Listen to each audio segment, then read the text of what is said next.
oyster natin. Niluan natin ng sukang manghan at may bawang at sili. So, kainin muna natin to. Sustansya to.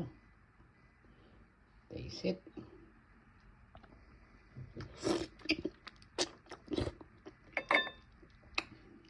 Sarap. Ito pa isa.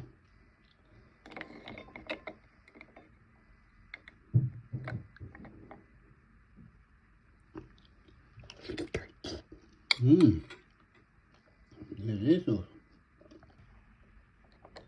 Ito pa yung isa, oh.